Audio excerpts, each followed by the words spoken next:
Hello बच्चों, आज हम क्लास 10 के संस्कृत के कोड 119 मतलब मणि का पाठ्य पुस्तक के क्वेश्चन पेपर जो प्रीवियस ईयर का है उसको डिस्कशन करेंगे और आपके सीबीएसई एग्जाम के लिए आज हम एक क्विक रिवीजन कर लेंगे। ठीक है, तो अभी हम शुरू करते हैं। ये है लास्ट ईयर के क्वेश्चन पेपर जो आपके सप्लीमेंट क्वेश्चन पेपर है। ये इस तरह का ही क्वेश्चन पेपर आता है, आप ध्यान से देख लीजिए। क्वेश्चन पेपर ऐसे ही आता है और सबका सेट 4 जैसा रहता है, सेट 4 ही रहता है ज़्यादातर। और रोल नंबर ऊपर लिखना होता है, ये सारे इंस्ट्रक्शन ऊपर होते हैं। लिखा है यहाँ पे संस्कृत कम्युनिकेटिव संप्रेषणात्मक, पूर्णांक 8 है। 3 घंटे का पेपर होगा। इसमें 4 सेक्शन होगा। सबसे पहले रहेगा आपका अपठित गद्यांश, उसके बाद रहेगा रचनात्मक कार्य, उसके बाद रचनात्मक कार्य में पत्र लेखन, चित्र वर्णन, उसके बाद ये रहेगा आपका कथा पूर्ति, अनसिन होता है, अथवा संवाद पूर्ति। उसके बाद भाग ख में अनुप्रयुक्त व्याकरण, जिसमें संधि, समास, ये सब में ऑप्शन रहता है, संधि में ऑप्शन नहीं रहता। प्रकृति प्रत्यय, ये है आपके संवाद वाच्य परिवर्तन, वाच्य के अनुसार रिक्त स्थान पूर्ति। यह है कालबोधक शब्द समय का प्रश्न। यह है अव्यय पद। अव्यय पद के बाद है अशुद्धि संशोधन। फिर आएगा भाग ख, जिसमें है पठित अवबोध। पठित अवबोध में एक सीन पैसेज रहेगा गद्य का, और फिर एक श्लोकांश का पैसेज रहेगा। उसके बाद एक नाट्यांश का पैसेज रहेगा। उसके बाद है प्रश्न निर्माण। प्रश्न निर्माण के बाद है अन्वय। अन्वय में अन्वय अथवा भावार्थ भी आ सकता है। उसके बाद रहता है आपका ये रेखांकित पद का उचित अर्थ। उचित अर्थ के लास्ट क्वेश्चन रहेगा सीन पैसेज, जिसमें आपके बुक से कोई एक पैसेज रहेगा। आपको क्या करना है ना, सही जगह में उसको शब्दों को फिलअप करना है। ठीक है, ये रह गया। ये हुआ आपका क्वेश्चन पेपर का पैटर्न। इस तरीके के क्वेश्चन पेपर रहेंगे। अभी हम क्या करेंगे ना, क्वेश्चन पेपर के एक एक पॉइंट को रिवीजन के साथ प्रैक्टिस करेंगे। ठीक है, जैसे कि पहला चीज़ है यहाँ पर, पहला क्या है, अपठित गद्यांश। अपठित गद्यांश में ऐसा गद्यांश एक आएगा जिसमें 4 तरह के क्वेश्चन रहते हैं। 4 तरह के क्वेश्चन क्या है ना, सबसे पहला है एक पदेन उत्तरतः, एक पद में उत्तर लिखना। उसके बाद है पूर्ण वाक्य में उत्तरतः, पूर्ण वाक्य में उत्तर लिखना। फिर उसके बाद है शीर्षक लेखन। देखो, शीर्षक लेखन बहुत महत्वपूर्ण है, क्योंकि एक शब्द या 2 शब्द के लिए आपको 1 मार्क मिल रहा है। ये क्वेश्चन बहुत सारे बच्चे छोड़ देते हैं, आपको छोड़ना नहीं है। आपको देखना है कि ये टॉपिक जो है किस बारे में बताया जा रहा है, उसमें हम एक शीर्षक दे सकते हैं। जैसे कि एक पद में उत्तरतः का ध्यान से पढ़ना और एक पद में आंसर लिखना है। 2 पद में भी लिख सकते हो। और पूर्ण वाक्य ने कहा पूर्ण वाक्य में आंसर लिखना है। प्रश्न को पढ़ के पैसेज में से आंसर निकालना है। और शीर्षक लेखन, जैसे कि ये देखो यहाँ पर ये पैसेज है। ये पैसेज किसका दिया है ना, ये पैसेज दिए है अस्माकं जीवने विद्यालयस्य महती भूमिका अस्ति, विद्यालय तो शिक्षा केंद्र एव भवति। तो मतलब यहाँ पर विद्यालय के बारे में देखिए ज़्यादातर शब्द प्रयोग हुआ है। तो विद्यालय, अगर हम इसके शीर्षक देंगे तो खाली विद्यालय भी लिख सकते हैं। ठीक है, यथा निर्देशम उत्तरतः ग्रामर का होता है, जिसमें लभन्ते इति क्रियापदस्य कर्तृपदम किम। तो लभन्ते क्रियापद का कर्तृपद क्या होगा, अगर आपको पूछ रहे हैं तो आपको क्या बताना है, विद्यालय, छात्रः, मूल्यः, सहयोगेन। आप सबसे पहले आपको कहाँ ढूंढना है, आपको ढूंढना है यहाँ पर पैसेज में। लभन्ते शब्द कहाँ पर है, देखिए लभन्ते शब्द है, ये देखो यहाँ पर। तो क्या पूरा वाक्य अगर पढ़ेंगे तो विद्यालये छात्राः सहयोगेन कार्याणि कुर्वन्ति, सामाजिक सांस्कृतिक नैतिक चरित्रं च ज्ञानम अपि लभन्ते। तो कौन प्राप्त करते हैं, छात्राः। तो छात्राः हो गया कर्तृपद। कौन लगा के क्वेश्चन करने से कर्तृपद का आंसर निकल जाता है। ठीक है, अभी हम अगला प्रश्न देखते हैं। अगला प्रश्न है विविधान। विविधान मतलब बहुत सारे। तो विविधान शब्द कहाँ लिखा है, क्वेश्चन है कि विविधान इति विशेषण पदस्य विशेष्य पदम किम। इसका विशेष्य पद कैसे चुनोगे, आप कैसे पहचानोगे विशेष्य पद कैसा है, पहले देख लो विविधान कहाँ लिखा है। यहाँ पर विविधान लिखा है। अब विविधान विषयान, विविध विषयों, विभिन्न सारे मतलब बहुत प्रकार के विषयों के, विषय हो गया यहाँ पे विशेष्य पद, विशेष्य। और विविधान हो गया क्या ना, विशेषण पद, विशेषण पद। ठीक है, तो इस तरीके से हम विशेष्य और विशेषण के पदों को पहचानेंगे। ठीक है, अब उसके बाद देखते हैं, उसके बाद है हानिमिति पदस्य विलोम पदम। उसके पहले ये भी दिया है, देखो मैं आपको एक एक चीज़ इसलिए बता रही हूँ क्योंकि इसमें अलग तरह का प्रश्न है और हर तरह के प्रश्न को हमें कैसे करना है वो जानना जरूरी है। जैसे विद्यालय तो शिक्षायाः केंद्रम एव भवति, ठीक है, विद्यालय शिक्षा का केंद्र है। तो भवति इति शब्द अत्र किम क्रियापदम, इस वाक्य में क्रियापद क्या है, इस वाक्य में क्रियापद भवति है, भवति में टिक करना। हानिमिति पदस्य विलोम पदम किम, हानि पद का विलोम पद क्या है, देखो हानि पद का विलोम पद होगा लाभम, ठीक है। अभी इस तरीके से आपको क्या करना है ना, पैसेज के उत्तर निकालना है। अभी हम करते हैं रचनात्मक कार्य। रचनात्मक कार्य में क्या है ना, भवान विजय, आप विजय हो, क्या दिया है ना, आप विजय हो, छात्रावासे वसति, आप छात्रावास में रहते हो। भवान गत सप्ताहे भारत यात्रां कृतवान, आप पिछले सप्ताहे भारत यात्रा किए थे। यात्रायाः वर्णनं कुर्वन् स्वपितरं प्रति लिखितं पत्रं मंजूषायां प्रदत्तैः पदैः पूरयित्वा पुनः लिखत। अब बताओ, आप विजय हो, विजय, इस क्वेश्चन में से आपको सबसे पहले पता चल जाएगा कि जिस जगह से आप पत्र लिख रहे हो वो छात्रावास है, किसको लिख रहे हो, आदरणीय पिताजी होंगे, कौन हो आप ना, आप विजय हो, तो विजय का जो शब्द है वो लास्ट में आ जाएगा, ठीक है। और बीच में जो मैटर है क्या है ना, भारत भ्रमण किए हो, ये सब बीच में आ जाएगा, ठीक है। तो ओवरऑल आपको क्वेश्चन में से ही 3-4 आंसर मिल जाएंगे। तो सबसे पहले हमें क्या करना है ना, स्थान जगह के बारे में लिखना है। जैसे कि ये छात्रावास लिखा है ना, छात्रावास लिखा है, तो अभी हम देखते हैं छात्रावास का आंसर कुछ दिया है क्या। छात्रावास के स्थान जगह कहाँ पर है, ये नीचे देखो, सदस्य सदस्य विजय जयपुरतः, जयपुरतः है, तो जयपुर आ जाएगा आपका, जयपुरतः आ जाएगा आपका पहला आंसर, ठीक है। क्योंकि जब कोई स्थान का नाम लिखा जाता है उसमें तह लिखा जाता है, तह मतलब वहां से, ठीक है, वहां से। आदरणीय, आदरणीय कौन है ना, पिताजी को लिख रहे हो, तो आदरणीय पितृ महाभागा, पितृ महाभागा आपका सेकंड में आ जाएगा। आपको पूरे के पूरे पत्र लिखने की जरूरत नहीं है, अगर आपके पास समय होता है तो लिखो, वरना आप खाली 1 2 3 4 जैसे सीरियल नंबर करके आंसर भी लिख सकते हो। सादरम प्रणाम, सादर प्रणाम, अत्र सर्वम कुशलम, यहाँ पर सब कुछ ठीक है, तत्र अपि, वहां पर भी, हो मतलब ठीक हो, ठीक हो के लिए क्या होगा यहाँ पे, अस्तु, अस्तु यहाँ पर आ जाएगा, क्योंकि यहाँ पर भी ठीक हो तो अस्तु यहाँ पर आ जाएगा, अस्तु मतलब हो होता है। गत सप्ताह एव अहम, पिछले सप्ताह में मैंने क्या किया था, पिछले सप्ताह में मैंने, पिछले सप्ताह में, गत सप्ताह एव अहम डैश कृतवान, मैंने पिछले सप्ताह में क्या किया था ना, भारत यात्रा, भारत यात्रा यहाँ पे आएगा, भारत यात्रा कृतवान, भारत यात्रा मतलब भारत की यात्रा किया था, ठीक है, भारत यात्रा में यहाँ पे आ जाएगा। वयम सर्वे दिल्ली नगरम आगत्य, हम सब दिल्ली आकर कैसे हो गए ना, आनंदिता, हम सब दिल्ली आकर आनंदित हो गए। आप मेरे साथ साथ इसको सॉल्व करते चलो, ये मैं आपके सामने इसलिए कर रही हूँ क्योंकि आप भी इंस्टेंट कैसे करोगे, कैसे सोचोगे, इसलिए आपको बताना जरूरी है। अस्याम यात्रायां वयम, इस यात्रा में वयम भारतस्य संस्कृतिम अपश्याम, संस्कृति भी देखेंगे। विशेषतः, विशेषतः मतलब विशेष करके, डैश प्राकृतिकम सौंदर्यम अपूर्वम आसीत, किसका प्राकृतिक सौंदर्य अपूर्व है, विशेषतः किसकी, ये देखो दक्षिण भारत से, यहाँ पर आ जाएगा दक्षिण भारत से प्राकृतिक सौंदर्य अपूर्व है, ठीक है। दक्षिण भारत के बारे में बहुत अच्छे सौंदर्य होते हैं वहाँ पे। अनुभवो अयम अद्भुत आसीत, गृहे अन्य, घर में दूसरे, डैश कथम संति, कैसे हैं, घर में दूसरे सदस्य आएगा, सदस्य मतलब घर में दूसरे लोग कैसे हैं। अब आप पत्र लेखन लिखोगे तो हमेशा याद रखना लास्ट के 2-3 लाइन रहेगा आपके परिवार लोगों के लिए, जैसे आपके अनुज होते हैं, घर के छोटे होते हैं या बड़े होते हैं उनके लिए। गृहे, घर में, डैश मम प्रणामम निवेदनीयम, घर में सर्वेभ्यः, घर में सबको मेरे प्रणाम दे देना, ठीक है, सबको। भवदीय, अब आपका, यहाँ पर क्या आएगा ना, जो आपका रिश्ता है वो पहले लिखा जाता है ना, आपका बेटा, आपका भाई, आपका दोस्त, तो ये यहाँ पे पुत्र आ जाएगा, पुत्र, भवदीय पुत्र, अब आपका नाम लास्ट में विजय है। तो इस तरीके से हम पत्र लेखन को लिखेंगे, ठीक है। अभी हम अगला प्रश्न में चलते हैं।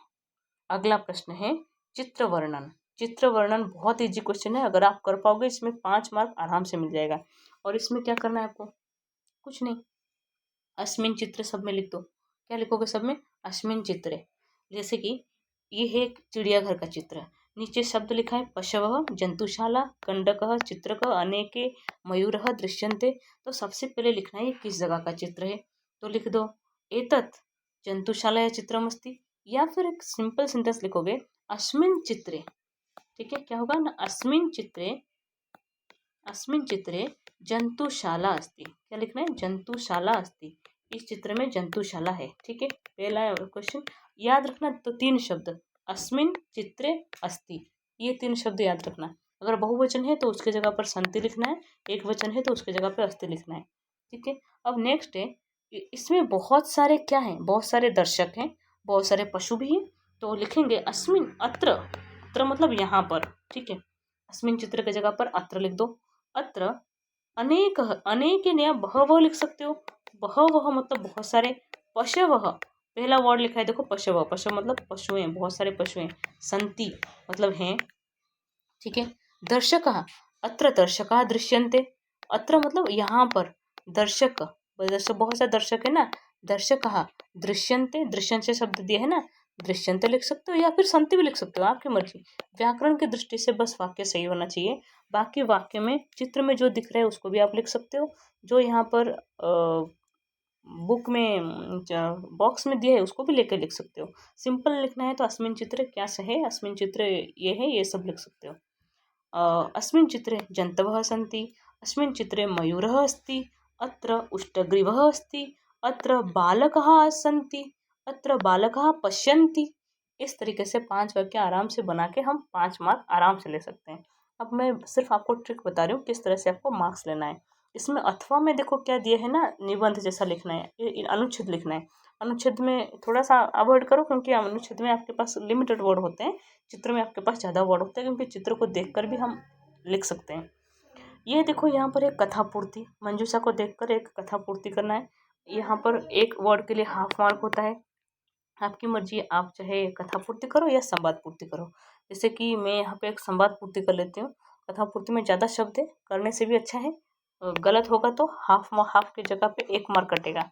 ठीक है, संवाद पूर्ति में अगर 2 गलत हो गया तो 2 मार्क कट जाएगा, एक का 1 मार्क होता है। एक संवाद पूर्ति कर लेते हैं, जैसे कि दिया है यहाँ पे यात्री, यात्री क्या कर रहे हैं ना, यात्री नमस्ते, यात्री बोल रहे हैं नमस्ते। इदम नगरम अति रमणीयम अस्ति, ये नगर बहुत रमणीय है। यात्री बोल रहे हैं नमस्ते, ये नगर बहुत रमणीय है। अहम ज्ञातुम इच्छामि, मैं जानना चाहता हूँ, यत् एतत् नगरम किमर्थम प्रसिद्धम, ये नगर किस लिए प्रसिद्ध है। अब पर्यटन अधिकारी क्या बोल रहे हैं, क्या एतदर्थम प्रसिद्धम अस्ति, किसके लिए ये प्रसिद्ध है बताओ।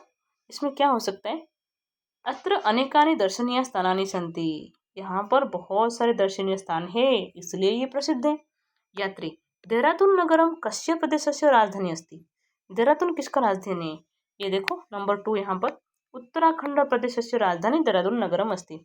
आपको क्या करना पड़ेगा पता है, अगला प्रश्न को, अगले लाइन को भी पढ़ना पड़ेगा, तभी पता चलेगा कि पिछले लाइन में हमें क्या करना है। क्योंकि कन्वर्सेशन जो होता है ना, अगले वाला ने क्या बोला उसको पिछली लाइन को भी पढ़ना पड़ेगा, इसलिए तब पता चलेगा कि बीच में कन्वर्सेशन क्या हो रहा है।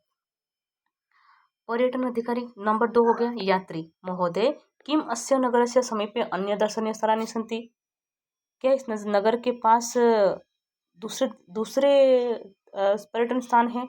देखो, मैसूर नगरम न अति दूरम अस्ति, मैसूर नगर तो दूर नहीं है, मैसूर नगर भी है। अच्छा यात्री, धन्यवाद, कथयतु भवान मैसूर नगरम कथम गंतुम शक्यते, मैसूर नगर को हम कैसे जा सकते हैं। अब कैसे जाएंगे, जाने के लिए तो ये देखो बस यानी ना तो या गंतुम शक्यते, तुम बस से वहाँ पे जा सकते हो। अच्छा ठीक है, अहम तो अधुना श्रांत बुभुक्षित च अस्मि, मैं बहुत थका हुआ और भूखा हूँ। कापि चिंता नास्ति, कोई भी चिंता नहीं है। तत्र प्रसिद्ध भोजनालय अस्ति, वहाँ पर प्रसिद्ध भोजनालय है। तो ये आ गया 5 नंबर, ये 1 2 3 4 5। तो इस तरीके से हम अगर पूरा कन्वर्सेशन को पढ़ते हैं ना, आराम से इसमें 5 मार्क ले सकते हैं। ठीक है, टेंशन नहीं लेना है, हर क्वेश्चन को अच्छे से करेंगे। अब देखो अनुप्रयुक्त व्याकरण, इस व्याकरण के क्वेश्चन को करने से पहले मैं आपको थोड़ा बहुत व्याकरण का रिवीजन कराऊंगी, क्योंकि खाली यहाँ क्वेश्चन डिस्कशन करने से कुछ नहीं होगा, क्योंकि क्वेश्चन यहाँ पे लिमिटेड आया है और व्याकरण तो बुक से आएगा, टेक्स्ट बुक से, तो इसलिए टेक्स्ट बुक के क्वेश्चन को आपको खुद से पढ़ना पड़ेगा। मैंने खाली यहाँ पे बताने से नहीं होगा, आपको बुक के पीछे जो जो संधि विच्छेद के क्वेश्चन है उसको सबको पढ़ना पड़ेगा। और मैं आपको व्याकरण के रूल नियम के साथ अभी रिवीजन करा दूंगी। ठीक है, अभी हम व्याकरण के ये संधि विच्छेद को एक बार रिवीजन कर लेते हैं। देखो, वृद्धि संधि का नियम बता रहे हैं। स्वर संधि, स्वर आपको पता है संधि 3 प्रकार का है, स्वर संधि, व्यंजन संधि और विसर्ग संधि। व्यंजन संधि और विसर्ग संधि। ठीक है, अब स्वर संधि के कुछ संधि हमारे सिलेबस में है, व्यंजन संधि के कुछ है और विसर्ग संधि के कुछ है। सबसे पहले वृद्धि संधि। वृद्धि संधि का नियम सिंपल से आप समझ जाओ, अ प्लस ए या ऐ तो मिलकर होगा ऐ, अ प्लस ओ या औ मिलकर होगा, दोनों मिलने से होगा औ। ठीक है, अभी हम देखेंगे अ प्लस ए, जैसे कि उदाहरण में हम देख रहे हैं यहाँ पे। उदाहरण में देखो, अद्य प्लस एव अद्यैव, तव प्लस एव तवैव, मम प्लस एव ममैव, सदा प्लस एव सदैव, तथा प्लस एव तथैव, तव प्लस ऐश्वर्यम तवैश्वर्यम, मम प्लस ऐश्वर्यम ममैश्वर्यम। यहाँ पे क्या हुआ देखो, अ प्लस ऐ मिलकर ऐ हो गया। ठीक है, ऐ की मात्रा ऐसे होता है, ए की मात्रा एक होता है। ठीक है, अब ओ वाले उदाहरण देख लेते हैं। ओ मम प्लस औषधि ममौषधि, तव प्लस औषधि तवौषधि, जन प्लस ओघ जनौघ, महा प्लस औदार्यम महोदार्यम। तो ये हुए वृद्धि संधि। अब देखते हैं यण संधि। यण संधि का नियम क्या है? यण संधि का नियम है, देखो यहाँ पे लिखा है ई प्लस अ य हो जाता है। ई प्लस अ, ई प्लस अ य, उसके बाद उ प्लस अ व, री प्लस अ र, ली प्लस अ ल, य व र ल, ये 4 होता है यण संधि में। जैसे यदि प्लस अपि, अगर देखेंगे तो यदि प्लस अपि तो मिलकर बना यद्यपि। प्रति प्लस एक, यद्यपि कैसे बना ना, यदि का ई और अपि का अ, ई प्लस अ मिलकर य बना, तो दोनों मिलकर हुआ यद्यपि। वैसे ही प्रति प्लस एकम प्रत्येकम, इति प्लस आदि इत्यादि, वृद्धि प्लस एनम विद्धेनम। उ का उदाहरण देखते हैं। उ का उदाहरण में मधु प्लस अरि मध्वरी, वधु प्लस आगमनम बध्वागमनम, पितृ प्लस आज्ञा पित्राज्ञा, दृ प्लस आकृति लाकृति। तो ये आपको मैं रूल इसलिए बता रही हूँ क्योंकि आपको संधि विच्छेद का नियम पता होगा, तभी आप बुक के जो क्वेश्चन है उसको अच्छे से कर पाओगे। एक बार इसको पढ़ना, अभी हम क्वेश्चन पेपर प्रैक्टिस करेंगे, फिर आप बुक से भी एक बार क्वेश्चन संधि के क्वेश्चन सारे देख लेना। अयादि संधि। अयादि संधि किस किस क्या होता है ना, ए प्लस अ, इसी को जैसे अभी हमने पढ़ा था अ प्लस ए ऐ होता है, वैसे ही ए प्लस अ, ए प्लस अ क्या होगा ना, अय होगा, अय। ऐ प्लस ए अ आय, ओ प्लस अ अव, औ प्लस अ आव। ठीक है, तो अयादि संधि में क्या होता है, अय आय अव आव। ठीक है, तो अभी हम प्रैक्टिस करते हैं। से प्लस अनम शयनम, चे प्लस अनम चयनम, कवे प्लस ए कवये, ने प्लस अनम नयनम, जे प्लस इति चयति। अभी और भी उदाहरण देख लेते हैं। गई प्लस इका गायिका, सई प्लस इका सायिका, गई प्लस अक गायकः, नई प्लस अक नायकः, भू प्लस अनम भोवन भवनम, पो प्लस अनः पवनः। ओ का अब हुआ है यहाँ पे देखो, भो प्लस अति भवती, पो प्लस इत्रम पवित्रम, तो गुरो प्लस ए गुरवे। इस तरीके से हम अयादि संधि जानेंगे। उसके बाद है स्वर संधि। स्वर संधि के पूर्व रूप संधि। पूर्व रूप संधि में क्या होता है ना, पदांत में यदि ए या ओ हो, यदि ए या ओ से परे यदि ह्रस्व स्वर अ आए, ये देखो ए या ओ से परे अगर ह्रस्व स्वर अ आए तो क्या हो जाता है ना, जो अ है वो अ इस तरह के चिन्ह में रहता है, उसको अवग्रह चिन्ह कहते हैं। पूर्व रूप का चिन्ह एस जैसा हो जाता है। तो पहले अगर ओ हो और उसके बाद अगर अ आए, तो जैसे साधो प्लस अत्र साधोत्र, भवो प्लस अत्र भवोत्र, को प्लस अत्र लिखा ना तो उसको ऐसे लिखा जाता है को अत्र। प्रभु प्लस अनुग्रह, जहां पर भी ये एस जैसा सिंबल होगा ना उसको हमेशा समझ लेना ये अ है। ठीक है, संधि विच्छेद करना बस सिंपल, पिछले वाले शब्द को अलग लिख देना और यहाँ पर एस के जगह पे अ लिख देना। कोशो अयम, ये देखो कोशो अयम, इस तरीके से लिखा जाता है। ये हुई पूर्व रूप संधि, एक बार आप लोग पढ़ के रिविजन कर लेना। ये पर रूप संधि। तो ये थे संधि विच्छेद के स्वर संधि के पार्ट। अभी हम थोड़ा सा व्यंजन संधि पढ़ेंगे, फिर विसर्ग संधि पढ़ेंगे, उसके बाद हम क्वेश्चन में चलेंगे। अभी देखो, ये है व्यंजन संधि। व्यंजन संधि में इसके बाद व्यंजन संधि, व्यंजन संधि या हल संधि। व्यंजन संधि क्या होता है ना, व्यंजन संधि में व्यंजन वर्ण स्वर वर्ण के साथ मिलता है। यहाँ पर देखो व्यंजन संधि में हमारे सिलेबस में क्या क्या संधि है। तो सबसे पहले देखते हैं यहाँ पे परसवर्ण संधि या अनुस्वर संधि। अनुस्वर संधि में क्या होता है ना, यदि पद के अंत में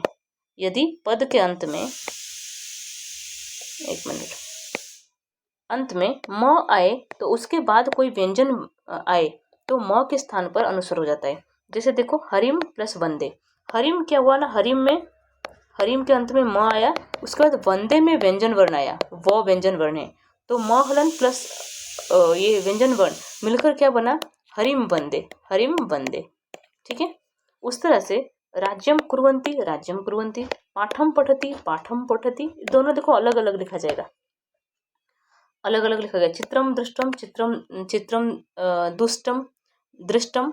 तो इस तरीके से ये हुआ परसवर्ण संधि या अनुस्वर संधि। उसके बाद है छत्व संधि।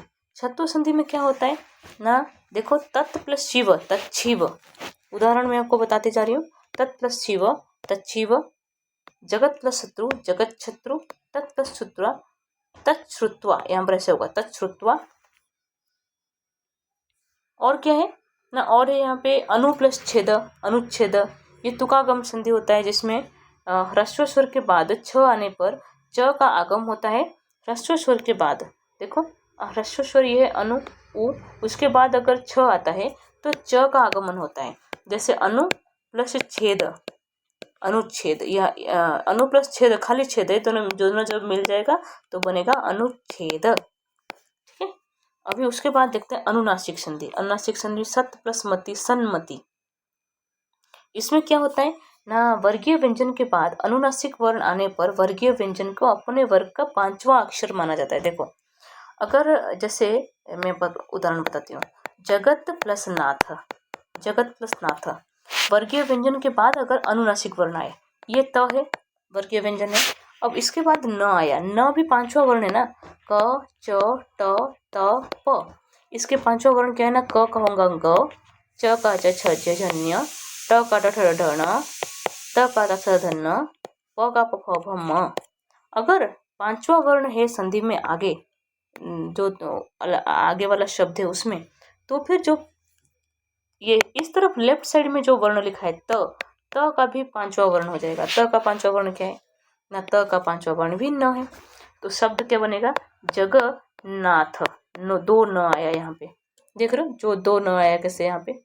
तो उस तरीके से यहाँ पे क्या दिया है ना, सन्मति में कैसे होगा देखो, ये बहुत इंपॉर्टेंट है, संधि एग्जाम में आता है ऐसा संधि। सत प्लस मति ही, ठीक है। अब मति म जो है ये 5th वाला वर्ण है, किसका, प वर्ग का, प फ ब भ म। ठीक है। तो अगर 5वां वर्ण सामने हो तो त का भी 5वां वर्ण हो जाएगा। त का 5वां वर्ण क्या है, त थ ध न। अब ये न और ये म दोनों आपस में कैसे मिलेंगे, व्यंजन वर्ण है तो आपस में तो मिल नहीं सकते, तो क्या बनेगा, आधा आधा हो जाएगा, पहला वाला आधा हो जाएगा, सन्मति, ऐसा वाला शब्द बना, देखो सन्मति। ठीक है। अब ये है अनुनासिक संधि।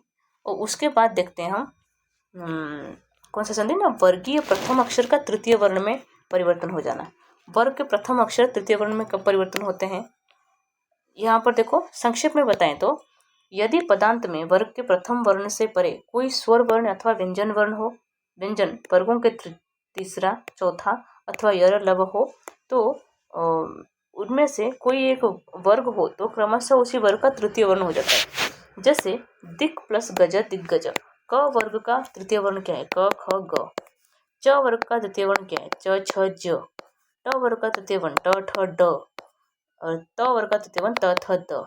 इस तरीके से तीन वर्ण जो है मिलने के बाद, मतलब तीसरा वर्ण आने के बाद संधि विच्छेद क्या बनेगा, क दिक् प्लस गज दिग्गज, अच प्लस अंत अजंत, सु प्लस अंत सुबंत, जगत प्लस याति जगत्याति। आप और एक एग्जाम्पल देख सकते हो, जगत प्लस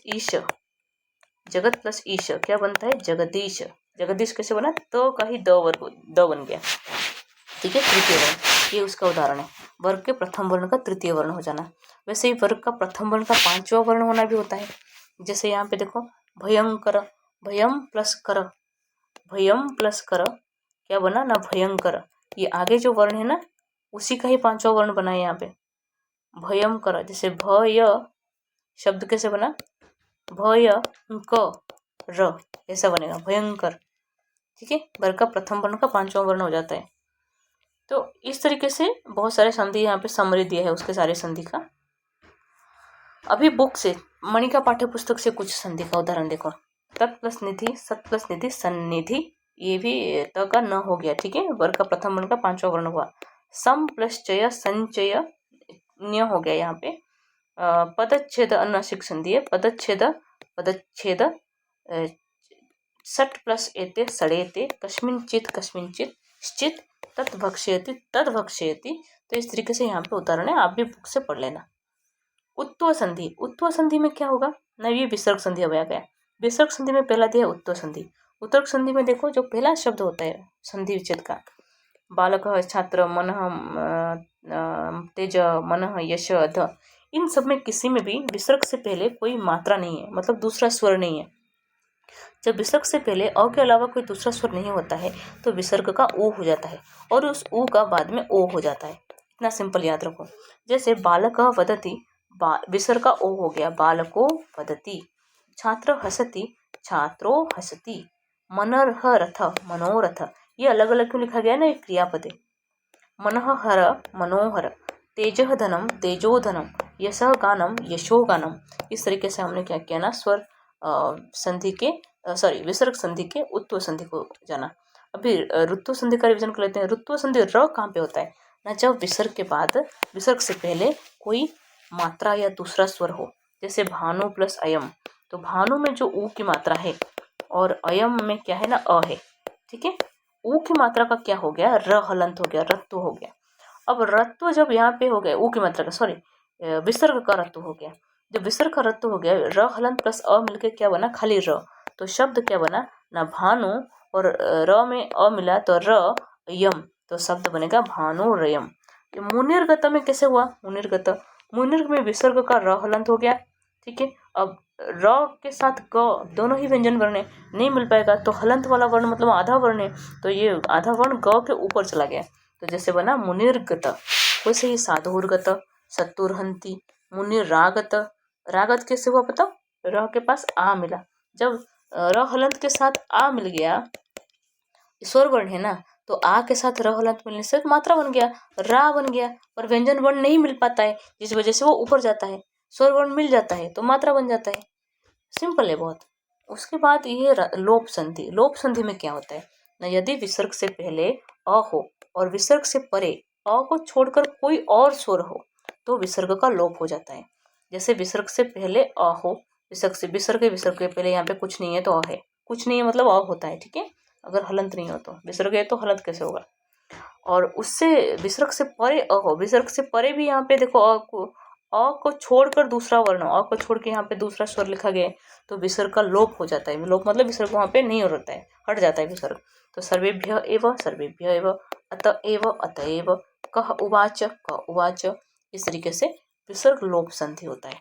सत्व संधि क्या है ना, सत्व संधि में विसर्ग प्लस त मिलकर बनता है स्त, दंत्यश। विसर्ग प्लस च मिलकर बनता है तालव्य श। विसर्ग प्लस श मिलकर बनता है मूर्धन्य ष्ट। ठीक है, जैसे मनः प्लस ताप, मनस्ताप, क्योंकि यहाँ पे त है। रामः प्लस टिकते, रामश्टिकते, क्योंकि यहाँ पे ट है। बालः प्लस छात्र, बालक छात्र, छात्र, क्योंकि यहाँ पे छ है। तो इस तरीके से शत्व संधि का आप यहाँ पर स्क्रीनशॉट ले लेना या फिर रिवीजन कर लेना। तो हमने यहाँ पर सारे संधि को रिवीजन कर लिया। अभी हम क्वेश्चन पढ़ेंगे। चलो हम क्वेश्चन देखिए। अभी संधि विच्छेद शुरू करते हैं। ये अप्यतिता अप्यतिता महारथा। अप्यतिता का मतलब क्या होता है ना, अप्यतिता का मतलब होता है अपि, अपि प्लस अतीता। तो संधि विच्छेद इसका होता है अपि प्लस अतीता। अच्छा, इसमें कौन सा संधि है, यण संधि। अपि में पी में जो ई की मात्रा है उसी का य हलंत हुआ है, य हलंत में अ मिल गया तो य बन गया। तो ये अ मिलकर तो शब्द कैसे बना अप्य, प आधा य, क्योंकि दोनों व्यंजन वर्ण आपस में मिलने से एक व्यंजन वर्ण आधा होगा, तो अप्यतिता ऐसे शब्द बना अप्यतिता। उसके बाद देखो जैसे भयंकरम, भयंकरम को क्या बनेगा, देखो भयंकरम का होगा भयंकरम, भयंकरम ये वाला क, भयंकरम पांचवा वर्ण हो गया। तपस्तेपे, ये देखो ये भी सत्व संधि है, तपह प्लस तेपे, विसर्ग प्लस त मिलकर स्त हुआ। सृष्टि ऐशा, विसर्ग के पहले ई का मात्रा है, ई की मात्रा है, तो विसर्ग का क्या हो जाएगा, र हो जाएगा, तो बनेगा सृष्टि। ठीक है, र हलंत प्लस ए मिलकर बनेगा रे, तो बनेगा सृष्टि रेशा। पदच्छेद, पदः प्लस छेद, छेद खाली छ बनेगा। ठीक है, इसके बाद ये च बाद में उसमें आगम होगा तो बनेगा पदच्छेद। तो ये है संधि विच्छेद के, यहाँ पर हमने क्या क्या दिखा ना एग्जाम्पल देख लिया। ठीक है, अभी हम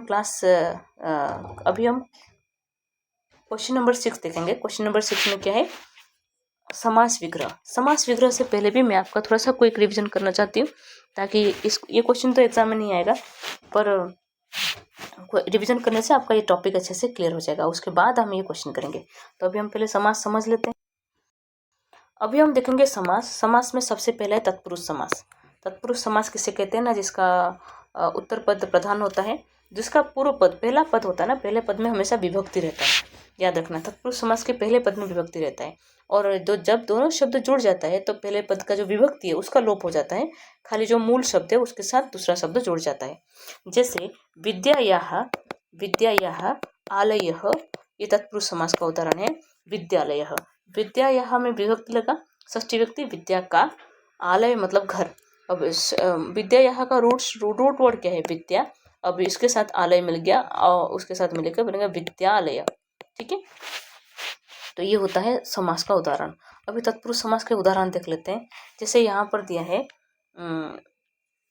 लेफ्ट साइड में देखना, लेफ्ट साइड में क्या दिया है ना, ग्रामम गत, ग्रामम पतित, ग्राम पतित, ग्रामम प्राप्त, ग्राम प्राप्य, शरणम आगत, शरणागत, ये सब तत्पुरुष समास के द्वितीय तत्पुरुष के उदाहरण है। अभी तृतीय तत्पुरुष देखो, जैसे सुखे न युक्तम, सुख युक्तम, इसमें तृतीय व्यक्ति लगाए, देखो सुखे न, विद्यया, नखे ही, ये तृतीय व्यक्ति बहुवचन है। देवे न, तो देवे न दत्त, देव के द्वारा दिया गया है, तो देवदत्त। विद्या हीन, विद्या से हीन है, विद्याहीन। जैसे सीतायाः विरहित, सीता विरहित। ध्याने न अर्थ, ध्यानार्थ। मासे न पूर्व, मास पूर्व। आपको संधि विच्छेद समास विग्रह करने से पहले थोड़ा सा उस शब्द को समझना पड़ेगा कि इसमें ये कहना क्या चाह रहे हैं, तभी जाकर आप अच्छे से समास विग्रह कर पाओगे। उसके बाद चतुर्थी व्यक्ति का देखते हैं। चतुर्थी व्यक्ति का जैसे यहाँ पे युपाय दारु, ऊपर देखो यहाँ पे द्विजार्थम, द्विजाय अर्थम, द्विजार्थम, ये चतुर्थी व्यक्ति का है सब। गोहितम, गवे हितम, भूतबली, भूतेभ्यः बलि, गो सुखम, गवे सुखम, पुत्र रक्षितम, पुत्राय रक्षितम, पुत्र रक्षितम। तो जब चतुर्थी व्यक्ति का पुरुष होता है, इसमें आपको एग्जाम में ये नहीं पूछेगा कि ये कौन सा समास है, हमेशा विग्रह पूछेगा। पर विग्रह के लिए आपको ध्यान देना पड़ेगा कि इस समास के विग्रह करने में अर्थ क्या निकल रहा है, उसी हिसाब से विग्रह होगा। ठीक है, उसके बाद पंचमी तत्पुरुष का उदाहरण देखो। पंचमी में दिया है चौर भयम, डरना, डरने के लिए पंचमी व्यक्ति होता है। चौरात भयम, स्नेहवितम, स्नेहात वितम, सुखपते, सुखात अपेत, वृक्षपतित, वृक्षात पतित, पथभ्रष्ट, प्रथात भ्रष्ट। इस तरीके से ये पंचमी तत्पुरुष हुआ। षष्ठी तत्पुरुष में क्या होता है ना, हिमालयः, हिमस्य आलयः हिमालयः। देवपूजकः, देवानां पूजकः, देवपूजकः। राज्ञ पुरुष, ये एग्जाम में आता है, राज्ञ पुरुष, राजकुमार, राज्ञ पुरुष, राज सिंहासन, ऐसा आता है। राज्ञ पुरुष, याद रखना, राजन, राजक शब्द का, राजन शब्द का षष्ठी व्यक्ति एक वचन होता है राज्ञ, राजा का। राष्ट्रपति, राष्ट्रस्य पति, राष्ट्रपति। धर्म लक्षणम, धर्मस्य लक्षणम, धर्म लक्षणम। तो ये षष्ठी तत्पुरुष के समास। अभी सप्तमी के कुछ उदाहरण देख लीजिए। सप्तमी में क्या दिया ना, कार्यदक्ष, कार्यदक्ष, कार्यदक्ष। स्थली पक्व, स्थल्या पक्व। ग्राम सिद्ध, ग्रामे सिद्ध, गाँव में सिद्ध होना। पाशबद्ध, पासे बद्ध, पास में बांधना, बंधा हुआ।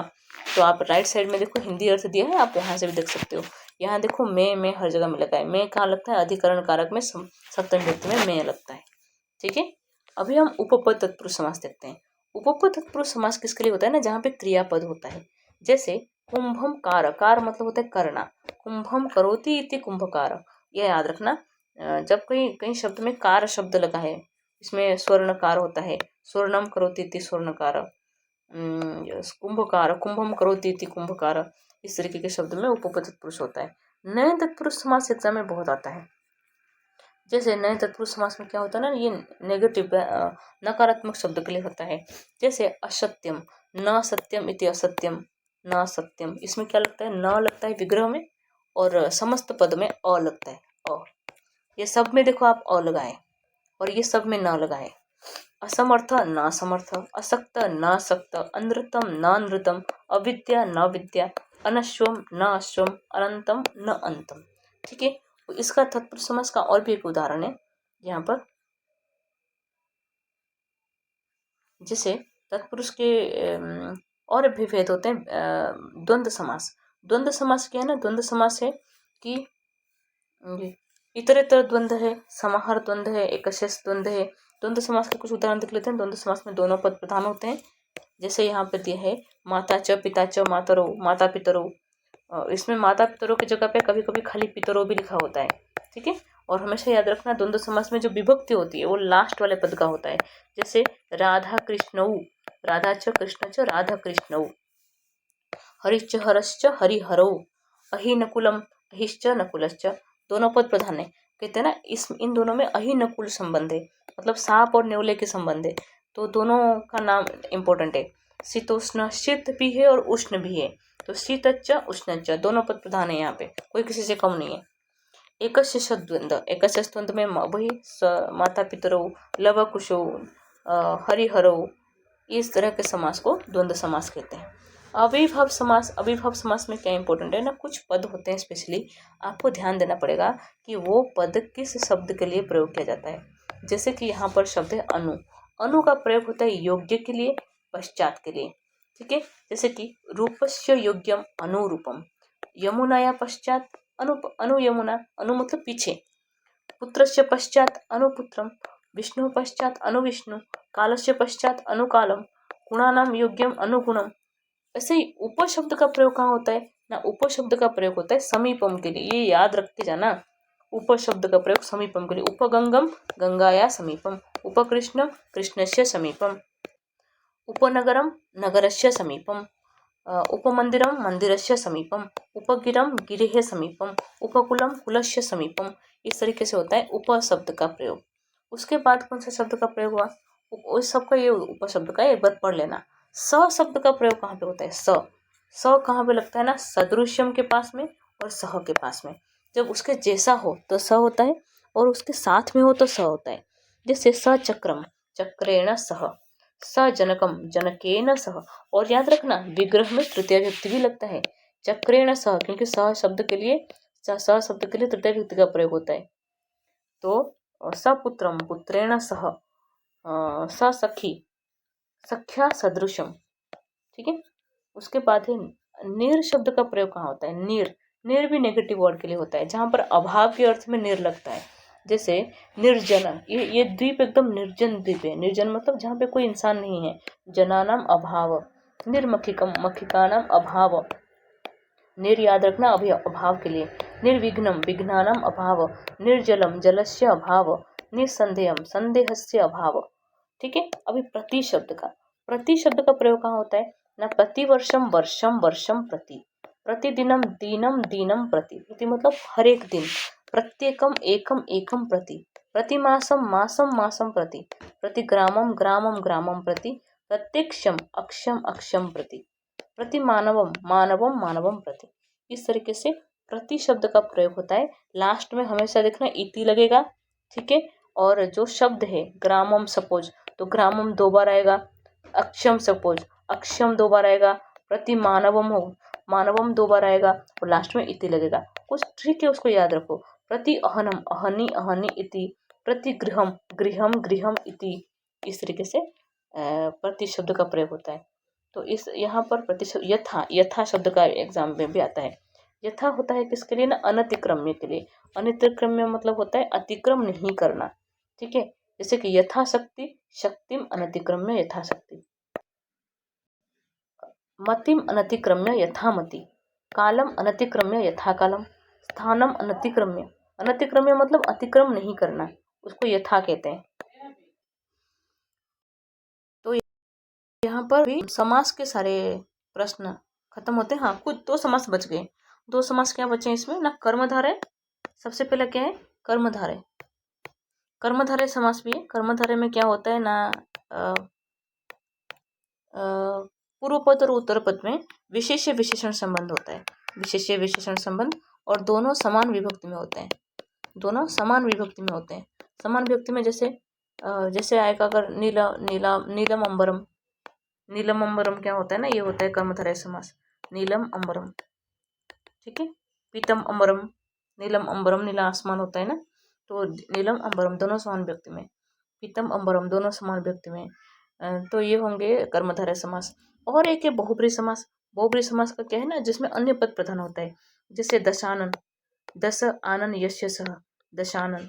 दशानन समास में क्या है ना, दश आननानि यस्य सह, जिसके 10 आनन है, 10 सिर है, वो है दशानन। ये होगा बहुब्रीहि समास। बहुब्रीहि समास इस तरीके से उदाहरण, अगर स्थित धीर शब्द में अगर किसी जीव को या किसी व्यक्ति को बता रहे हैं तो वो बहुब्रीहि समास हो जाता है, ठीक है।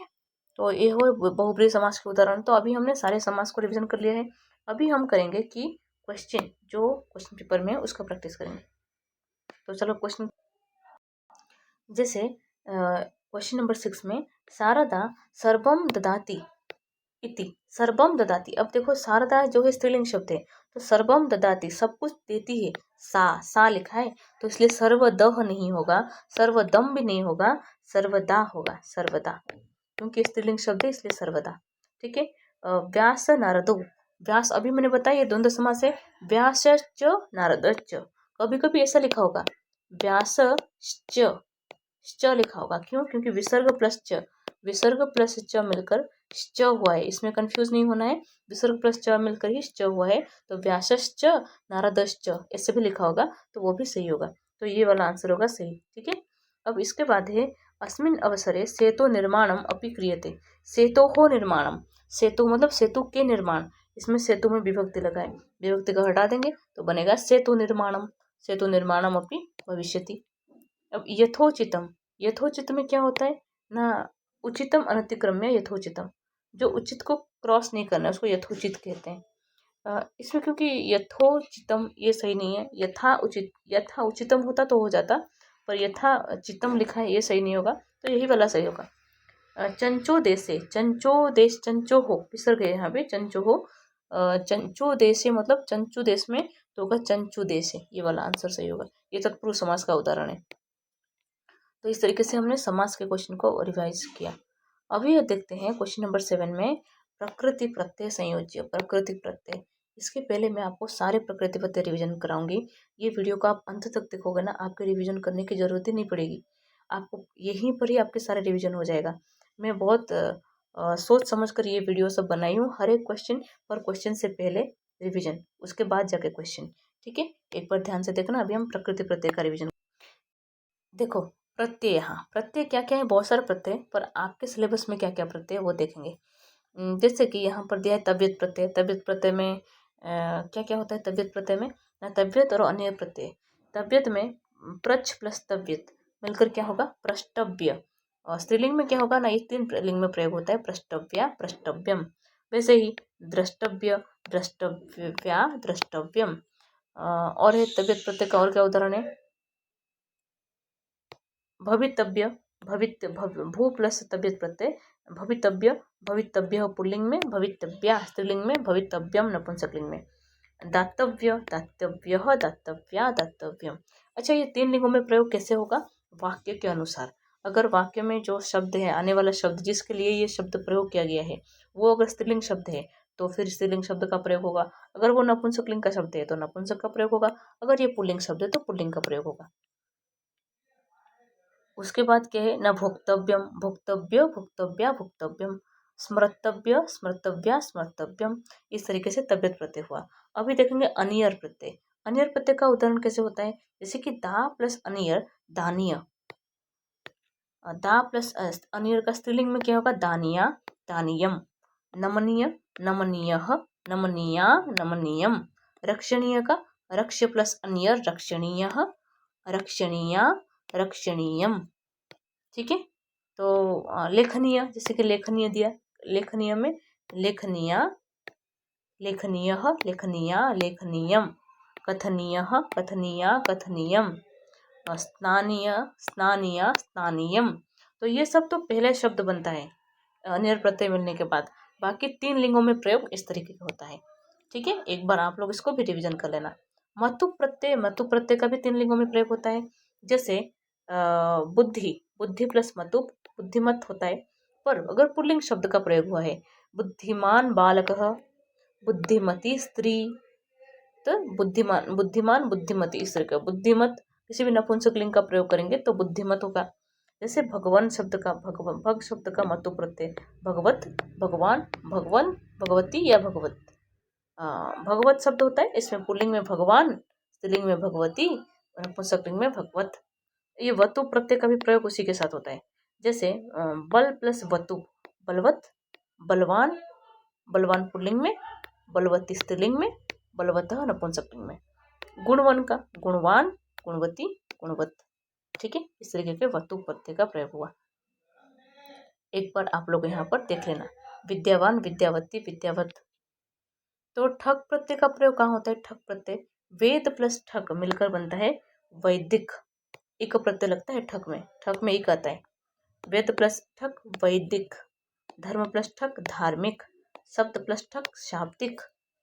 ठीक है, उसके बाद देखो वर्ष प्लस ठक वार्षिक, मास प्लस ठक मासिक, दिन प्लस ठक दैनिक, सप्ताह प्लस ठक साप्ताहिक, मूल प्लस ठक मौलिक, लोक प्लस ठक लौकिक, शरीर प्लस ठक शारीरिक। ठीक है, शब्द ध्यान देना, गलती यहाँ पर ही होंगे।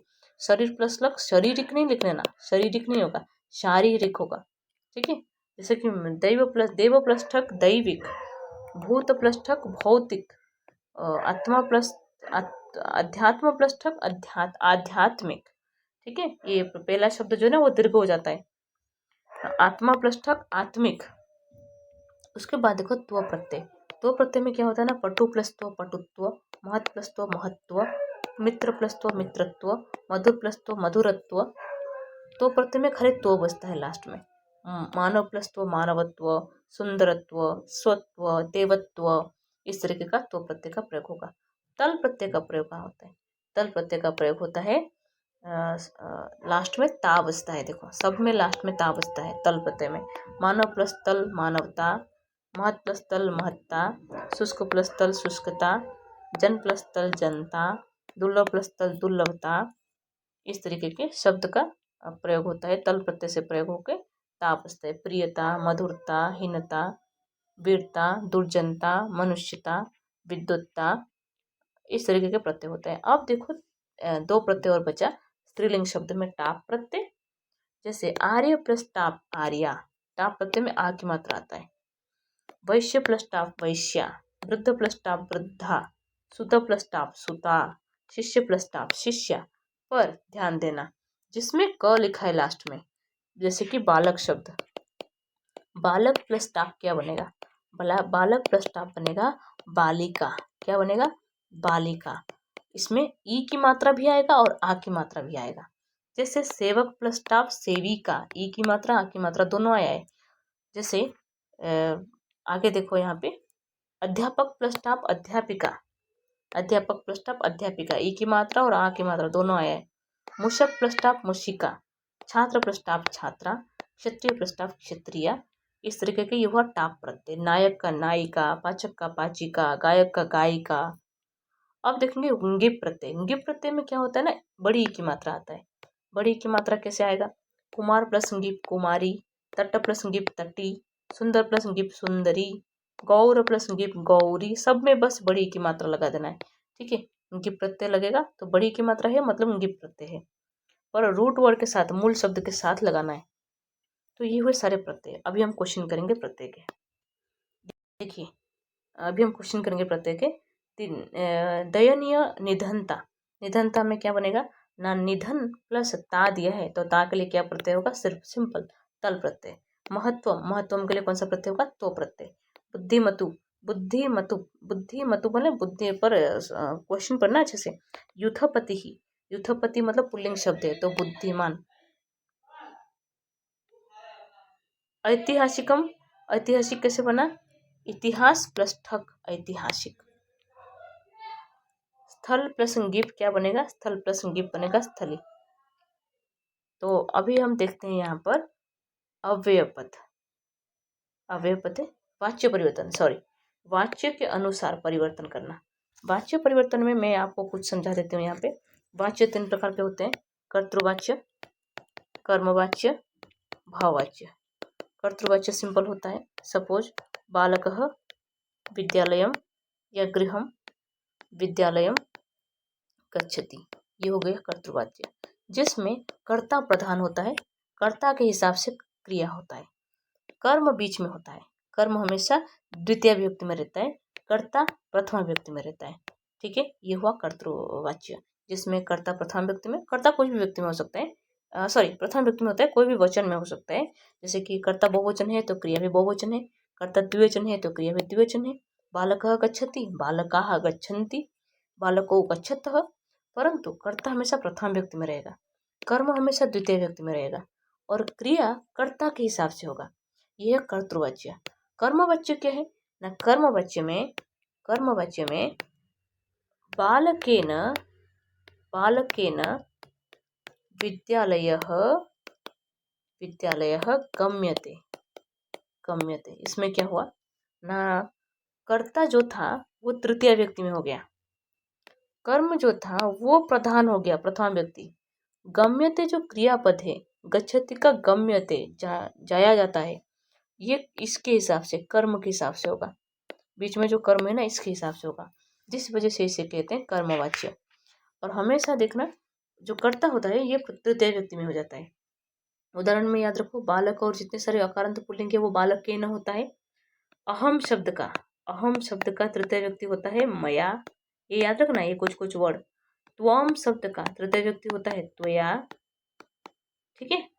तत् शब्द का तृतीय व्यक्ति होता है तेन, सह का भी तृतीय व्यक्ति होता है तेन,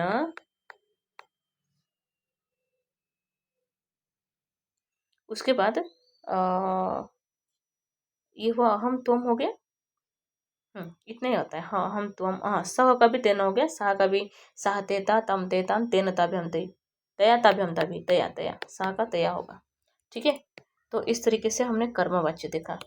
भाववाच्य क्या होता है ना, भाववाच्य में कर्म ही नहीं होता, भाववाच्य में सिर्फ कर्ता और क्रिया होता है। जैसे कि मया गम्यते, बीच में और कुछ नहीं लिखा है, कहाँ जा रहे हो, किधर जा रहे हो, कुछ नहीं, मया गम्यते मेरे द्वारा जाया जाता है। इसमें जो ये जो कर्म है ना, विभक्ति है, क्रियापद है, ये सिर्फ हमेशा प्रथम एक वचन में रहता है, फर्स्ट एक वचन में ही रहता है। बाकी कर्मवाच्य में जो क्रिया है वो कर्म के हिसाब से बदलता है, और भाववाच्य में एक वचन में ही रहता है। अभी हम एग्जाम्पल देखते हैं। देखो नदीम, नदीमः कृष्ण डैश कुत्र गम्यते। अब गम्यते लिखा है, देखो सिंपल, आप जब क्रियापद देखोगे पता चल जाएगा ये कर्मवाच्य में ही है। गम्यते कर्तृवाच्य में नहीं लिखते हैं, गच्छते लिखते हैं, त्वम है तो गच्छसि लिखते हैं। तो अगर ये गम्यते है तो क्वेश्चन जरूर जो शब्द होगा ये जरूर तृतीय व्यक्ति में होगा। इनमें तृतीय व्यक्ति में क्या है, मैंने तो ये भोजन छोड़ दो, खाद्य छोड़ दो, बचा त्वया और अहम, दोनों में से तृतीय व्यक्ति में त्वया है। अहम जो है वो प्रथम व्यक्ति होता है, अहम अवम वयम प्रथम व्यक्ति होता है। तो जब कृष्ण को पूछ रहे हैं नदी मह, तो बोले कृष्ण तुम्हारे द्वारा कहाँ जाया जा रहा है, तो त्वया कुत्र गम्यते। अब कृष्ण बोल रहा है मैं जाऊंगी, तो मैं के लिए क्या बोलेगा, अहम, अहम तो आपणम गच्छामि। ध्यान रखना मी लगा है लास्ट में, तो ऑब्वियसली मी लगा है मतलब अहम ही होगा, अहम मी के पास ही लगता है। ठीक है, अब नदीम त्वम तत्र किमर्थम गच्छसि, देखो त्वम के पास यहाँ सी लगाए। कृष्ण तत्र शाकफलानि क्रेतुम गच्छामि, वहाँ पर सब्जियाँ खरीदने जा रहा हूँ। नदीमा किम त्वया प्रतिदिनम फलानि, क्या तुम्हारे द्वारा प्रतिदिन फल क्या होगा, खाद्यन्ते, क्या तुम्हारे द्वारा प्रतिदिन फल खाया जाता है। कृष्ण न मम पित्रे फलम रोचन्ते, मेरे पिताजी को फल अच्छा लगता है। नदीमः तव गृहे कह भोजनम पचति, तुम्हारे घर में कौन भोजन पचाते हैं। यहाँ पे क्या बचा है, मया मेरे द्वारा भोजनम, मया भोजनम पच्यते, मेरे द्वारा भोजन पकाया जाता है। ठीक है, मया भोजनम पच्यते, मेरे द्वारा भोजन पकाया जाता है। अब समयवाचक प्रश्न, समयवाचक प्रश्न में बहुत सिंपल है। 4 तरह का समय होता है। एक तो टाइम ना, ये जो टाइम है, टाइम 4 तरह का सिर्फ आता है। एक तो अगर 12 मिले, 12 के लिए क्या होगा, सिंपल 7 बजे, 8 बजे, 9 बजे, 10 बजे, 11 बजे। एक आएगा 15 के लिए, 15 को कहते हैं क्या, सपाद, सपाद। ठीक है। एक आएगा 30 के लिए, 6 में 30 होता है ना, तो 30 के लिए क्या कहते हैं, 30 को कहते हैं सार्ध। और एक आएगा 45 के लिए, 45 को कहते हैं पादोन। और जब पादोन लगेगा तो वो नेक्स्ट डिजिट के लिए लगेगा, जैसे कि 7:45 तो होगा पादोन अष्टवादनम। ठीक है। अब इसका आंसर बताओ। 7 बजे को क्या कहते हैं, सप्तवादने। 7:45 को क्या कहते हैं, पादोन अष्टवादने। इतना तो आपने पढ़ा ही होगा। 9:15 सपाद, सपाद नववादनम। 12:30 सार्धम, सार्धम द्वादशवादनम, द्वादशवादने। 12:30 सार्धम सार्ध द्वादशवादने। ठीक है। उसके बाद है हमारा अव्यय पद। अव्यय पद में बहुत सारे पद हैं। यहाँ पर तो 4 पंक्तियाँ हैं, जरूरी नहीं है यही आएगा, इसलिए हमको थोड़ा सा बहुत सारे अव्यय पद को पढ़ लेना चाहिए। तो मैं आपको एक बार अव्यय पद बता देती हूँ। अव्यय पद में हम कुछ इंपॉर्टेंट अव्यय पद बताएंगे जो बार बार एग्जाम में आता रहता है। जैसे कि अपि, अपि मतलब क्या होता है, अपि मतलब होता है भी, मैं भी, तुम भी। सह अपि पठति, सह अपि लिखति। इति, इति मतलब होता है समाप्ति के अर्थ में, समाप्ति के खत्म होने के अर्थ में इति का प्रयोग होता है। इव, इव के मतलब होता है के समान, जैसे कि हंस अपि, हंस बगुला इव, बगुला को कहते हैं बकह, हंस बकह इव श्वेतः अस्ति, हंस जो है बगुला के जैसा सफेद है। ठीक है। उच्चई, उच्चई जोर से गरजना, उच्चई सिंह उच्चई गर्जति। पयोध अम्बुध उच्चई गर्जति। उसके बाद देखो एव, एव का मतलब ही होता है, सत्यम एव जयते ही होता है। कदा कब, जितने सारे क्वेश्चन वर्ड है ना वो सारे अव्यय पद होते हैं। कुतः कहाँ से, नूनम निश्चय ही, जरूर, नूनम मतलब होता है जरूर, निश्चय ही। पूरा, पुरातन काल में। माँ, माँ मत के लिए होता है, नहीं, जैसे वर्षा काले गृहात् बहिमागच्छ। इतस्ततः, इधर उधर। यतः, यतः मतलब जो। उसके बाद अत्र, यहाँ वहाँ। यत्र कुत्र, जहाँ कहाँ, जहाँ कहाँ। इदानीम अब, संप्रति अब। बिना, अब बिना मतलब बिना होता है। सहसा अचानक होता है। श्व आने वाला कल होता है। ह्य बीता हुआ कल। ये बहुत इंपॉर्टेंट है, एग्जाम में आता है, बच्चे बहुत फंसते हैं इसमें।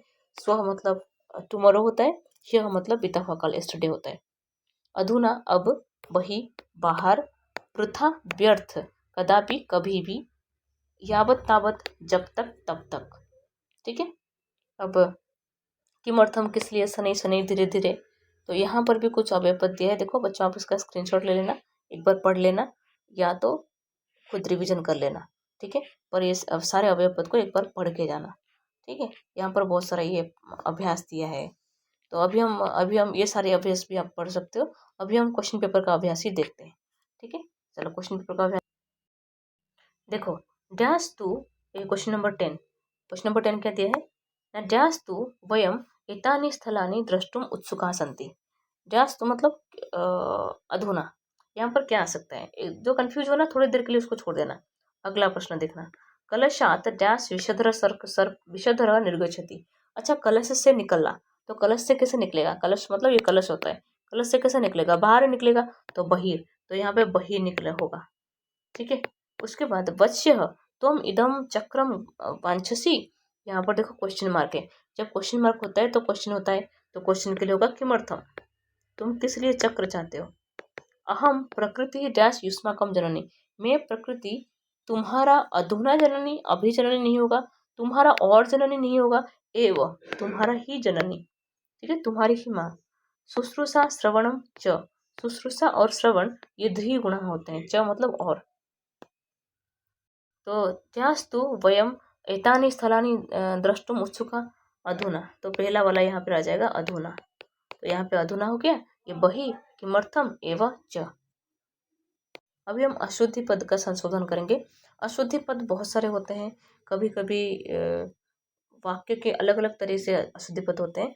अभी हम देखते हैं, ये तो कुछ उदाहरण है, हम कुछ प्रैक्टिस भी कर लेते हैं कि अशुद्धि पद किस किस तरीके से होता है। देखते हैं, जैसे कि पहले है लिंग संबंधी अशुद्धियाँ। लिंग संबंधी अशुद्धियाँ मतलब पुल्लिंग की जगह पर अगर स्त्रीलिंग लिख दिया तो, जैसे वृक्षे फलाः सन्ति। वृक्षे फलाः सन्ति नहीं होता है, फलाः नहीं होता तो क्या होता है ना, वृक्षे फलानि सन्ति, क्योंकि फल शब्द नपुंसकलिंग का प्रयोग है शब्द है, तो प्रयोग भी नपुंसकलिंग में होगा, वृक्षे फलानि सन्ति। जैसे अग्नि शीतला अस्ति, अग्नि शीतला नहीं होगा, अग्नि ही शीतलः अस्ति। शीतल शब्द, अग्नि शब्द जो है वो पुल्लिंग शब्द है। तो इस तरीके से आपको ध्यान रखना है कि अशुद्धि संशोधन में जो शब्द में लिंग होता है, जो जिस लिंग का जो शब्द है उसी लिंग में ही प्रयोग हो। पुरुष संबंधी अशुद्धियाँ क्या होता है, देखो यहाँ पर जैसे दिया है उत्तम पुरुष, मध्यम पुरुष। प्रथम पुरुष में क्या होता है ना, स सा तत्, या फिर बालक शब्द का प्रयोग ले लो यहाँ पर आप अगर, तो यहाँ पर देखो प्रथम पुरुष का प्रयोग किया था ना, सह, सपोज सह होता है पठती, ठीक है, तौ पठतः, ते पठन्ति, ये रूल याद रखना। त्वम पठसी, त्वम के पास सी लगता है लास्ट में। युवम पठथः, यूयम पठथ, अहम पठामि, आवाम पठावः, वयम पठामः। तो ये सारे रूल के हिसाब से पुरुष संबंधी अशुद्धियाँ होता है। जैसे सह फलम खादसी, अब सह के पास खादसी लगेगा ही नहीं, सह के पास क्या लगेगा, खादती, तो यहाँ पर गलत हो गया। तो ये हो गया सह फलम खादती, ये होगा। युवाम गृहम गच्छन्ति, युवाम के पास क्या लगता है, देखो तृतीय मध्यम पुरुष, युवाम के पास क्या लगता है ना, युवाम के पास थ लगता है, तो युवाम गृहम गच्छथ, ऐसा होगा गच्छथ। अहम दुग्धम पिबती, अहम दुग्धम पिबती नहीं होता, हम दुग्धम पिबामी, ऐसा होता है। तो ये होते हैं पुरुष संबंधी अशुद्धियाँ। लकार संबंधी अशुद्धियाँ क्या है ना, लकार संबंधी अशुद्धियाँ में कौन से लकार में प्रयोग हो रहा है, जैसे कि तत्र देवता रमति, तत्र देवता रमति नहीं होता, तत्र देवता रमन्ते होता है। यहाँ पर लकार संबंधी अशुद्धियों का उदाहरण है। एक तो नंबर में भी अशुद्धियाँ होती है, मैं बताना चाहती हूँ। जैसे एक को कहते हैं, एक को, एक के लिए पुल्लिंग में होगा एकः, स्त्रीलिंग में होगा एका, नपुंसकलिंग में होगा एकम, ठीक है। दो को पुल्लिंग में होगा द्वौ, स्त्रीलिंग में द्वे, नपुंसकलिंग में द्वे। तीन को पुल्लिंग में त्रयः, स्त्रीलिंग में तीसरः, नपुंसकलिंग में त्रीणि, ठीक है। चार को पुल्लिंग में चत्वारः, स्त्रीलिंग में चतस्रः, नपुंसकलिंग में चत्वारि। अब देखो, अगर क्वेश्चन में दिया है एकः महिला गच्छति, अब एकः महिला गलत है, क्योंकि महिला शब्द है, तो एका महिला होगा, एका महिला गच्छति, ठीक है।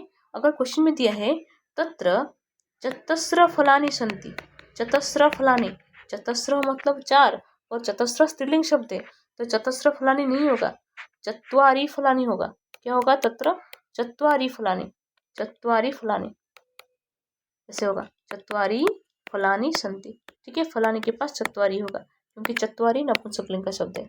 तो इस तरीके से आपको विभक्ति का, लिंग का, इस सब का ध्यान रखकर, विभक्ति का भी ध्यान रखना पड़ेगा, उपपद विभक्ति के हिसाब से भी ध्यान रखना पड़ेगा।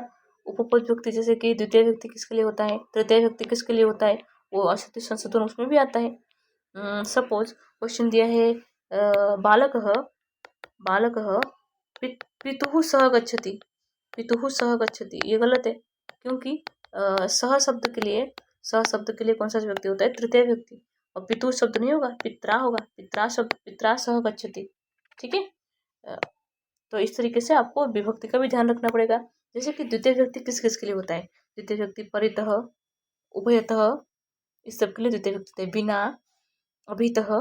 तृतीय व्यक्ति किसके लिए होता है, सह, समम, सार्धम, अलम, इसके लिए तृतीय व्यक्ति होता है। चतुर्थी व्यक्ति दा, दाना शब्द के लिए, दा, रुच धातु के लिए, क्रुद्ध धातु के लिए, पंचम व्यक्ति किसके लिए होता है? बही, बही शब्द के लिए पंचम व्यक्ति होता है। बही बाहर, बाहर जाना। बही पतति किससे, जैसे कि वृक्षात पर्णम पतति, इसके लिए पंचम व्यक्ति होता है। षष्ठी व्यक्ति ऊपर, नीचे, दाहिने, बाएं, मंचस्य ऊपरी।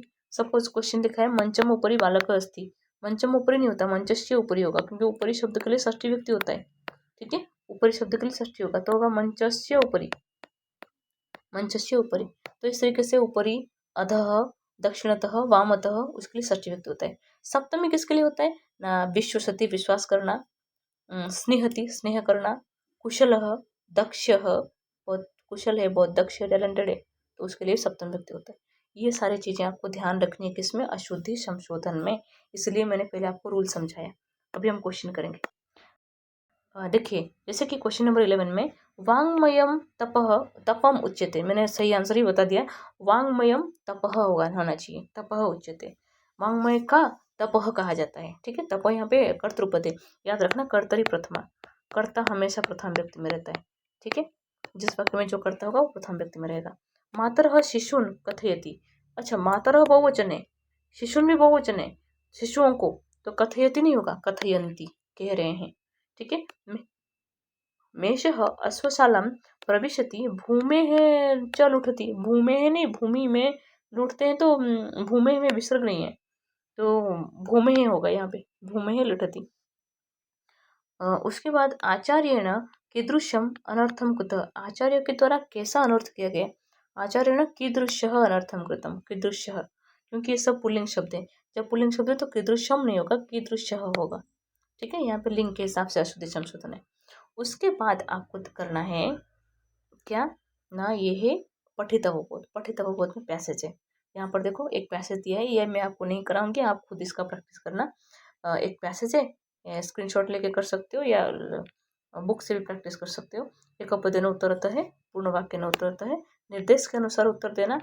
ठीक है, निर्देशानुसार उत्तर में क्या दिया है, जैसे कि पश्यति, पश्यति शब्द का इति क्रियापद से कर्तृपदम किम। अच्छा बताओ, पश्यति पद लिखा कहाँ है? पश्यति पद जहाँ लिखा होगा वहीं पे उसका कर्तृपद होगा। पश्यति पद यहाँ लिखा है सेकंड लाइन में। अच्छा, कौन देख रहा है? न यदा सह तस्य आवरणम अपसारयति तदैव भयंकरः एकः विषधरम फुत्कारम कुर्वन्ति पश्यन्ति, कुर्वन्तः पश्यति। कौन देख रहा है? सह, वो देख रहा है। तो सिंपल आंसर कहाँ पे होगा? आंसर होगा सह।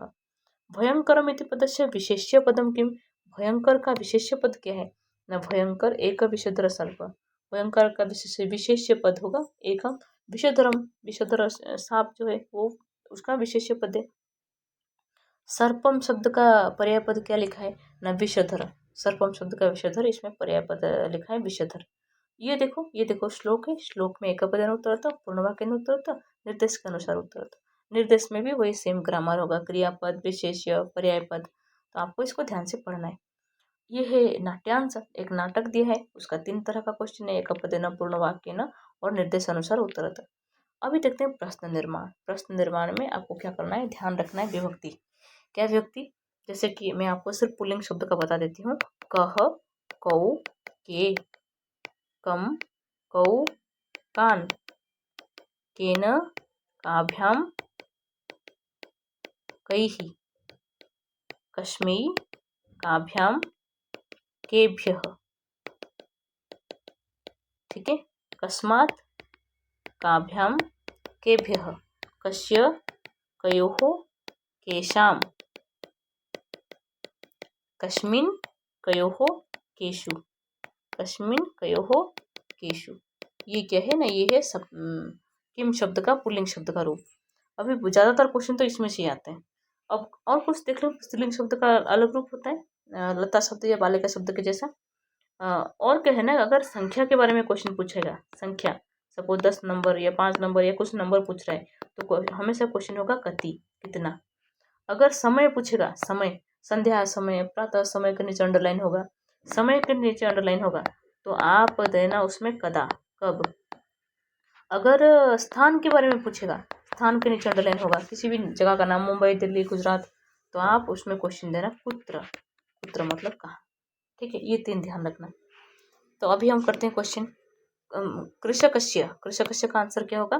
कृषक के कस्य।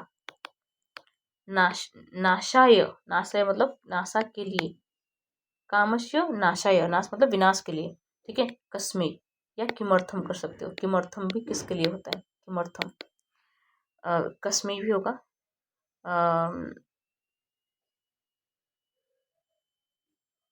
उसके बाद है सुप्तान, सुप्तान होगा कान, सुप्तान कान। पाठकस्य षट गुणः, कति गुणः। गुणानाम आज्ञा, आज्ञा होगा सिंपल होगा का। गुरुनाम आज्ञा अविचरणीय, गुरुनाम का अविचरणीय। अब ये देखो ये है अन्वय, अन्वय मतलब आपको श्लोक पढ़ना है, श्लोक के अंदर से 4 शब्द मिसिंग है, अन्वय में उसको भरना है। जैसे डैश केन अपि, श्लोक है यत् प्रोक्तम येन केनापि तस्य तत्वार्थ निर्णय कर्तुम शक्यो भवेत् तेन स विवेक इति रहता। तो येन केन, यहाँ पे येन आएगा, येन केन अपि यत् प्रोक्तम, येन केन अपि यत् प्रोक्तम, जिस किसके भी द्वारा जो कहा गया है, तस्य तत्वार्थ निर्णय येन कर्तुम शक्य, कर्तुम यहाँ पे आ गया, देखो यहाँ पे कर्तुम होगा, कर्तुम शक्य भवेत् सह डैश इति विद्यते, क्या होगा यहाँ पे विवेक, विवेक इति विद्यते। हम श्लोक को देख के इधर कर लिए, तो आपने अभी ऐसे ही श्लोक को देख के अच्छे से करना है। अथवा में भावार्थ दिया है, भावार्थ को कर सकते हो तो करो, वरना नहीं, ठीक है। अब इसके बाद लास्ट क्वेश्चन, लास्ट क्वेश्चन नहीं, लास्ट सेकंड क्वेश्चन है। क्या दिया है इसमें कि अभी हम करेंगे क्या, कौन सा क्वेश्चन, क्वेश्चन नंबर 17, जिसमें प्रसंग के अनुसार अर्थ चुनने के लिए जैसे दिया है यहाँ पे कि त्यक्त्वा धर्म पदम वाचम परुषम यभिदेत वदेत, परुषम मतलब होता है कठोर। देखो ये क्वेश्चन करने के लिए आपको क्या करना पड़ेगा ना, बुक के जितने क्वेश्चन आंसर में पर्याय पद दिया है उसको पढ़ना पड़ेगा, और बुक के चैप्टर के पीछे जो शब्दार्थ दिए हैं उसको भी पढ़ना पड़ेगा। एक बार उसको पढ़ लेना और सारे क्वेश्चन के सब पर्याय पद भी पढ़ लेना, इसके लिए काम आएगा आपको। जैसे कि यह धर्मपद वाचम त्यक्त्वा, परुषम मतलब कठोर होता है। प्रच्छन्न भाग्यम प्रभुतम धनम अर्जितवान, धनम के लिए क्या होगा वित्तम, वित्तम धन होता है। जैसे और क्या है ना प्राक, प्राक के लिए क्या होगा ना, प्राक मतलब पहले होता है, पूर्वम। और शैल, शैल मतलब होता है शिला मतलब पत्थर, पर्वतानम होगा। तो इस तरीके से हम क्या करेंगे ना, ऐक्यम, ऐक्यम मतलब एकता होगा, ठीक है। इस तरीके से हमें क्या करना है ना, पर्याय पद का रिविजन कर लेना है। उसके बाद हम लास्ट क्वेश्चन करेंगे, यहाँ पे लास्ट क्वेश्चन है।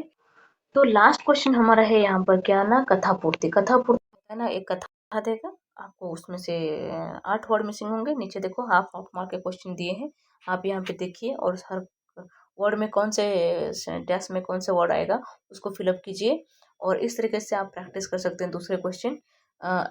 इसके बाद आपके ये क्वेश्चन यहाँ पे ख़त्म होता है, चैप्टर सॉरी क्वेश्चन पेपर यहीं पे ख़त्म होता है। 15 पेज 15 पेज का क्वेश्चन पेपर आएगा। ये अभी मैंने आपको सारे के सारे क्वेश्चन एक बार प्रैक्टिस करवा दिया, तो आपको क्या करना है, इन क्वेश्चन को ध्यान में रखते हुए, इन सारे डिवीजन को ध्यान में रखते हुए, जो जो पॉइंट मैंने बोला उसको ध्यान में रखना, जैसे लिखना है बोला उसको भी ध्यान में रखना। ये सब करके आप एग्ज़ाम दीजिए, और आई होप आपको अच्छे मार्क्स आएंगे। All the best. रिजल्ट के दिन आप सब हमको मैसेज करना, इसमें यूट्यूब में मैसेज करना किसको कितना मार्क्स आया, ठीक है। और आप ये वीडियो आपके दोस्तों तक शेयर कीजिए ताकि उन सबको भी ये वीडियो देखने के मौका मिले। Thank you so much.